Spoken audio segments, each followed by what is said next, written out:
Halo, selamat pagi. Assalamualaikum warahmatullahi wabarakatuh. Ketemu lagi sama aku Aini ya, atau bisa dipanggil dengan Bubu. Kali ini kita mau live bareng Kak Jeluvina. Oke. Assalamualaikum Kak. Waalaikumsalam. Ya, Dengeran nggak suaranya? kedengaran Kak. Gimana kabarnya Kak?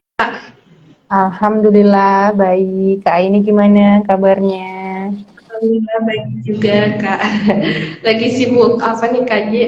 Nggak ada. Sibuk nemenin teman menulis buat kajakin terus teman-teman buat nulis. Ya, Masya Allah nih. Jadi Kak, kali ini kita mau live ya, yaitu Kak J sebagai pemateri nanti di kelas menulis 30 Days for Self Love Journal. Nah, jadi aku mau tanya-tanya ini Kak J ya, langsung aja Kak. Kan materi untuk kelas nanti itu adalah tentang self love nih Kak.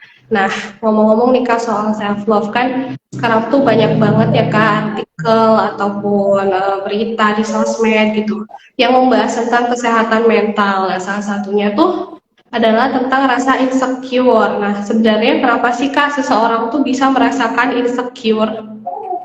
Ya, ini nyambung banget nggak sih sama materi yang disampaikan sama Fajar kemarin ya? Iya. Tentang insecure gitu. Jadi sebenarnya karena kita nggak kenal sama diri kita sendiri. Self love adalah sebuah perjalanan kita untuk kenal sama diri kita sendiri, dan di situ adalah jembatan kita untuk kenal sama siapa yang menciptakan kita. Jadi kalau masih ada rasa insecure berarti itu menjadikan sebuah tanda aja. Jadi itu nggak perlu di apa ya, nggak perlu wah insecure tuh nggak baik nggak bagus ya. Insecure itu bisa kita manfaatin, kita manfaatkan sebagai sebuah tanda kita sekarang ada di level mana sih, kita sekarang ada di posisi mana sih. Nah kalau misalnya udah ada tuh perasaan insecure, wah kita mesti nih kenalan lagi sama diri kita sendiri, kita mesti banget nih untuk kenalan lagi sama yang menciptakan kita. Jadi kalau misalnya kita udah kenal sama diri kita sendiri, kita jadi lebih mudah untuk menerima apa yang ada di dalam diri kita. Kalau kita udah menerima apa yang ada di dalam diri kita juga jadi tahu kan, kita tuh di dunia ini tuh misinya buat apa? Dikenal tadi prosesnya. Kalau misalnya kita udah kenal, kita jadi tahu apa misi kita, apa visi kita di dalam kehidupan ini, sehingga kita nggak perlu ngurusin hal-hal yang nggak ada hubungannya sama tujuan, sama misi hidup kita ini. Kadang kita malah milih insecure, kita malah ngurusin hal-hal yang sebenarnya nggak ada gunanya, yang itu tuh sebenarnya nggak dihisap. Kayak misalnya kita glowing atau enggak, itu kita nanti ditanya nggak sih di akhirat, hey, Kak ini, kamu selama di dunia glowing enggak gitu wajahnya kan enggak, dan kita ngurusin hal-hal yang enggak dihisap. Itu sayang banget kan kita ngebuang waktu kita.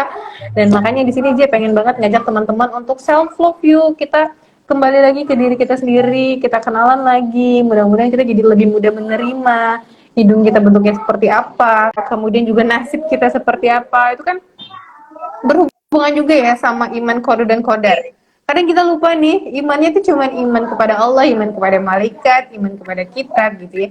Tapi lupa sama iman qada dan qadar, tentang memang takdir kita tuh ya udah kayak gini.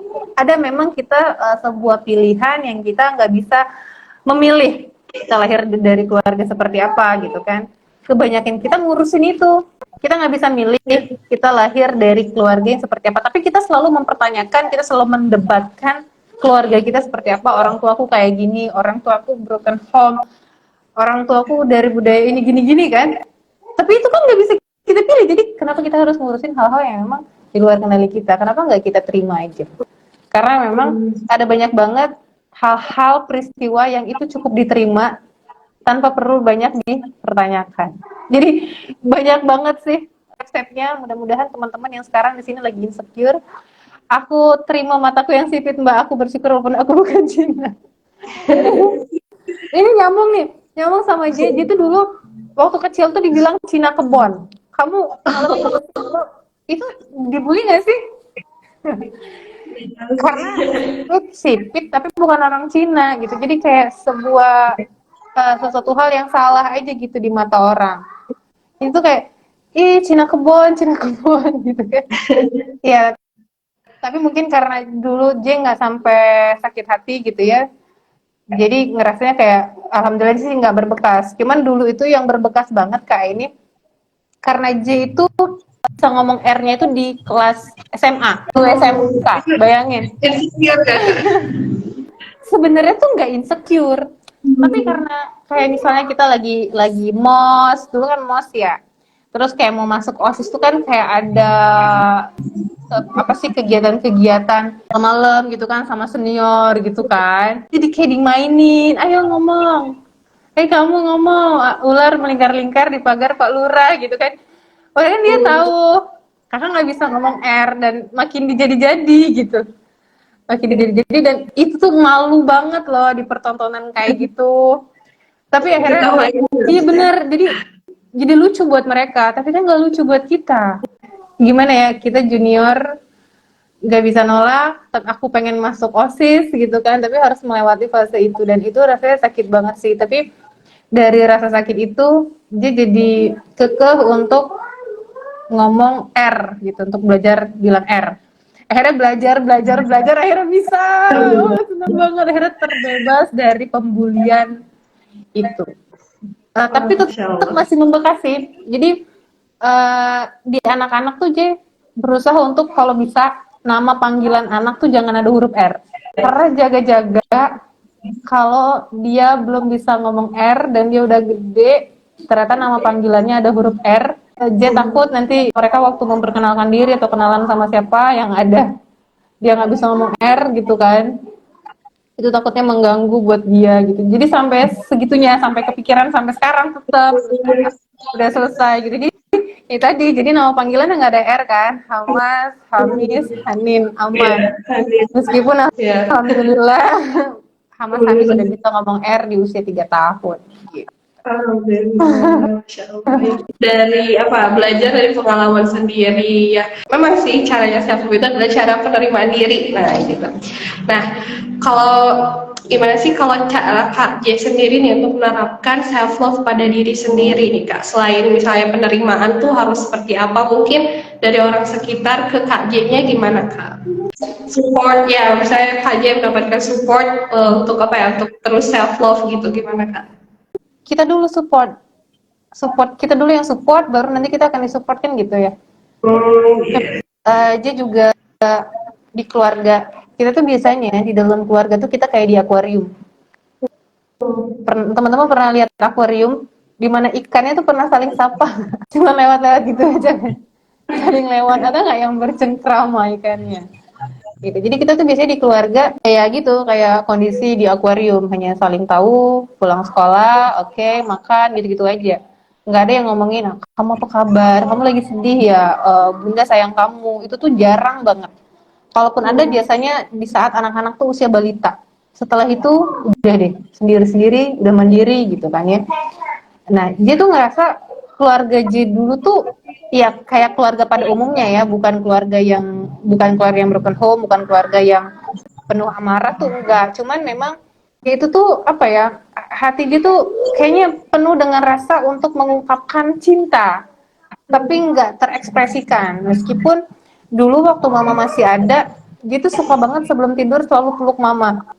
Selalu peluk mama tuh sampai bilang gitu kan, kami sayang sama mama gitu. Tapi nggak sering gitu, nggak sering. Cuman ada momen-momen memang papa bilang sayang gitu. Tapi itu dia ngerasa kayak aku pengen lebih dari itu gitu kan, pengen lebih dari itu.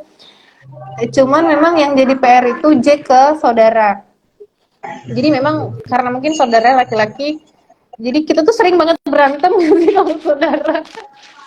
Tapi di dalam hati tuh aku sayang sama abang, tapi nggak bisa bilang. Kita aja marah, pengen berekspresi marah gitu kan. Bisa dibayangin nggak sih kalau kita marah tapi kita mesti senyum, jadi beban ya. Atau kalau kita bahagia tapi kita disuruh ekspresinya marah.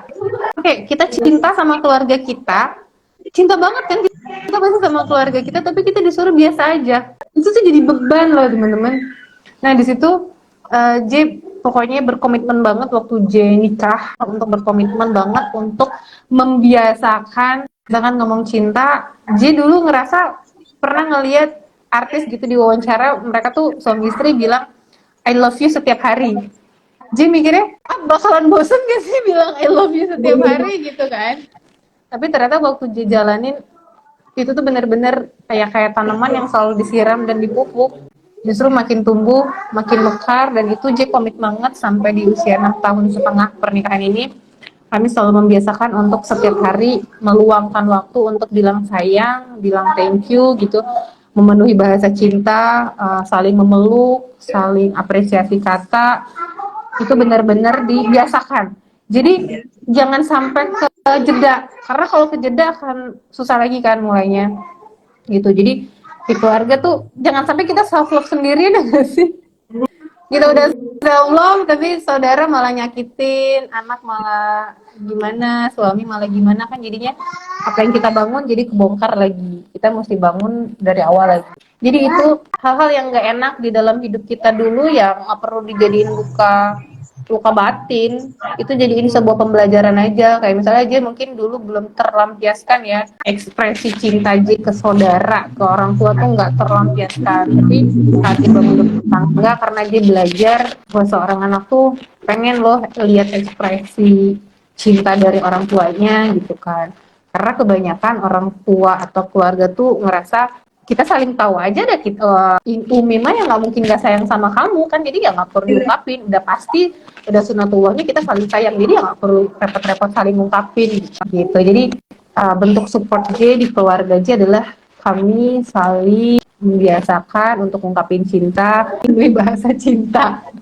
Jadi kan bahasa cinta ada 5 kan, nah itu kan kita penuhi semuanya karena anak-anak juga masih balita kan. Memang ada dominan, tapi tetap kita penuhi biar tangki cinta mereka terpenuhi, dan itu juga ngisi tangki cinta kita sebagai orang tua gitu Kak. Insya Allah bagus banget Kak parentingnya nih. Mungkin bisa jadi sih buat aku nanti. Karena memang penting banget ya untuk memisahkan ungkapan cinta itu salah satu bentuk apa sih self love juga gitu dari diri kita, cara kita apa kita bisa mensupport orang juga dan orang juga bisa mensupport kita gitu dengan ungkapan cinta. Oke. Nah, menurut kakak nih kak, apa sih kak benefits gitu atau manfaat yang benar-benar saat dirasakan setelah proses penerimaan diri atau mencintai diri itu gimana sih kak? Yang jelas kita udah nggak nungguin orang lain untuk kebahagiaan kita. Bener banget nggak sih? Kita selalu nyalahin orang lain karena kita nggak bahagia. Kita selalu nunggu orang lain apresiasi. Kita selalu nunggu orang berubah dulu baru kita bahagia. Jadi tuh udah bebas dan udah terlepas banget sih dari J, yang tentu terus berproses ya. Karena pasti kedepannya akan ada peristiwa-peristiwa yang menguji J gitu kan. Dan di situ J terus berusaha. Yang jelas enak banget sih ngejalanin hidup. Kita udah nggak tergantung sama apa yang orang lain lakukan. Kita tergantung sama apa yang kita lakukan. Jadi aku nggak punya tanggung jawab atas apa yang dia lakukan. Jadi ya so what? Biarkanlah dia bertanggung jawab sama apa yang dia lakukan. Aku bertanggung jawab sama apa yang aku lakukan. Itu adalah sebuah proses penerimaan dan sebuah proses cinta yang aku lakukan untuk diriku sendiri, dan itu indah banget. Aku bisa menciptakan kebahagiaan versiku tanpa harus memberikan syarat yang banyak gitu kan, dan itu merepotkan banget. Dan memang sebenarnya kebahagiaan yang bisa kita ciptain sendiri itu adalah dengan menerima aja apa yang ada gitu, nggak perlu repot-repot mikirin yang belum ada karena capek. Kita nggak tahu kan kapan itu ada, kapan itu terjadi, jadi ya udah kita terima aja, dan itu enak banget.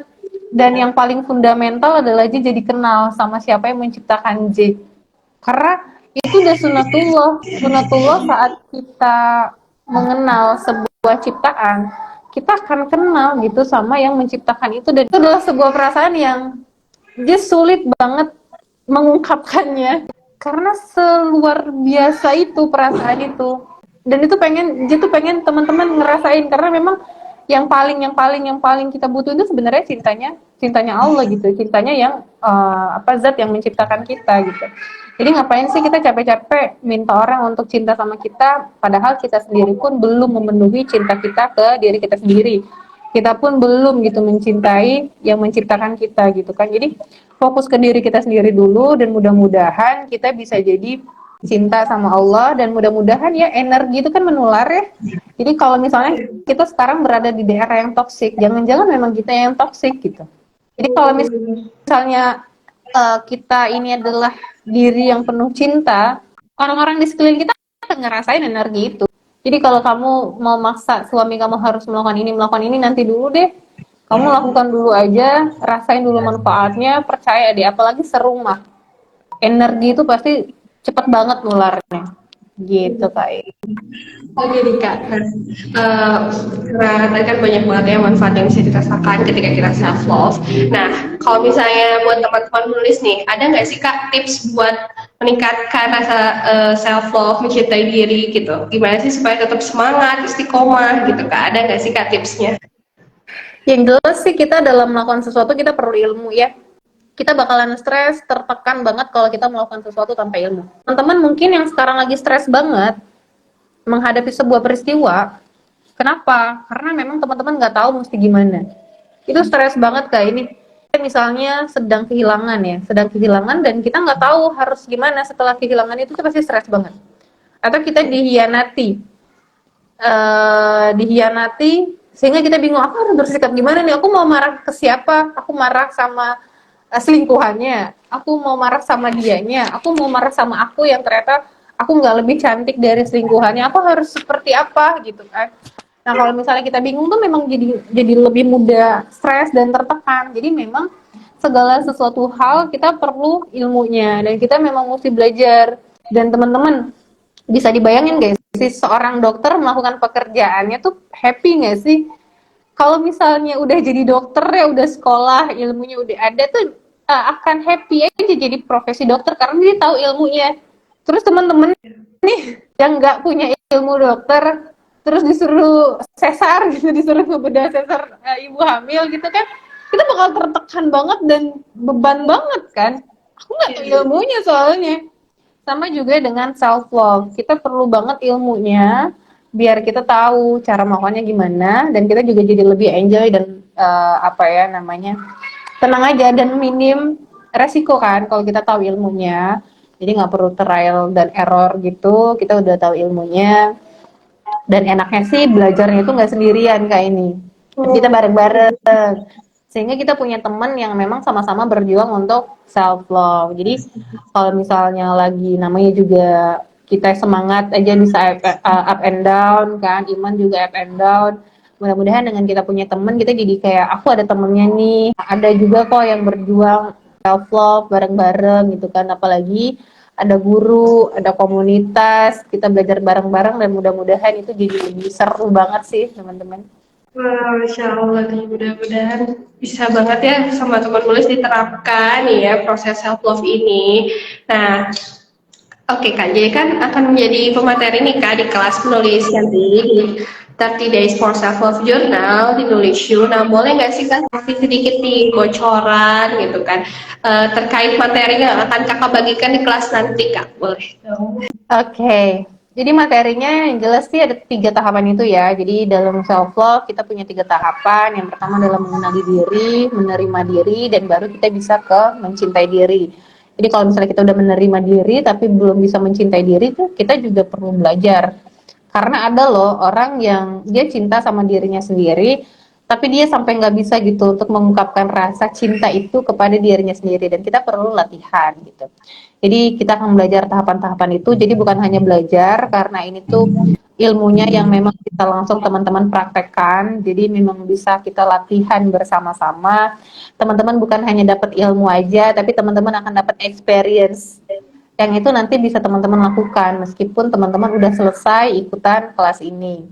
Terus juga kita bakalan apa ya, mengabadikan perjalanan atau experience kita dalam proses self love ini ke dalam sebuah buku dan itu bisa menjadi sebuah legacy buat teman-teman. Wah ini loh, aku pernah ada di dunia ini, aku meninggalkan jejak gitu, aku pernah berjuang untuk self love dan mudah-mudahan orang-orang yang baca tulisan kamu itu bisa apa ya, punya teman baru gitu. Seperti halnya kamu dulu gitu kan yang ngerasa sendirian tapi waktu baca buku tuh oh iya ya ada yang ngerasain kayak gini ya, sama ya kayak aku gitu. Jadi perjalanannya tuh panjang banget. Teman-teman cukup ikutan kelas self love ya selama 30 hari tapi long last banget. Manfaatnya long last banget karena kamu setelah ikutan kelas ini tuh langsung dapat apa sih legacy gitu ya. kamu punya buku yang itu bisa abadi banget, bisa kamu tinggalin buat keluarga, orang-orang yang kamu sayang. Ya, Masya Allah ya teman-teman menulis. Jadi jangan lupa nih buat ikutan kelas menulisnya. Nah, mudah-mudahan nih ya di live kali ini benar-benar sangat bermanfaat untuk kita dan teman-teman pasti udah harusnya nih mantap untuk join kelas di kelasnya gitu. Nah, buat teman-teman yang mau materi lebih lengkapnya bisa join aja di kelas menulisnya nanti. Nah, setelah live ini kamu bisa langsung klik aja nih link di bio. Terus kamu pilih self love journal. Nah, kelasnya akan dimulai pada tanggal 24 Juni 2023. Pastikan kamu nggak ketinggalan infonya. Nanti juga kita akan menulis buku antologi. Nah, sayang banget kan kalau misalnya dilewatin gitu aja nih sama teman-teman menulis semuanya. Oke, Masya Allah nih Kak, terima kasih ya Kak J sudah sharing-sharing ilmunya. Jadi gak sabar nih Kak buat ketemu di kelas nanti. Tanggal berapa sih saya ini kelasnya? Tanggal 24 Juni Kak. Masih lama tapi teman-teman bisa langsung daftar karena ada diskonnya ya. Ya benar banget. Diskonnya Jadi sampai ada diskon kapan? ya. Iya Kak? Diskonnya sampai kapan Kak? Nah, diskon kelasnya tuh sampai tanggal 17 Juni teman-teman. Jadi buruan daftar sebelum tanggal segitu karena nanti harganya akan normal gitu atau diskonnya akan berkurang. Nah, terus di kelasnya juga nanti kita ada bonus self journal printable. Nah, teman-teman bisa banget dapetin bonus dan fasilitas yang menarik di kelas menulis nanti. Ya. Nah, terima kasih juga ya kepada teman-teman yang sudah menyimak, kemudian join, dan bertanya mungkin tadi ya ada sedikit yang sharing sih di kolom komentar. Dan jangan lupa juga nih buat join kelasnya dan sampai bertemu di Sabtu depan nanti gitu ya. Oke, aku Aini Putri izin pamit dan terima kasih KJ. Assalamualaikum warahmatullahi wabarakatuh. Waalaikumsalam warahmatullahi wabarakatuh.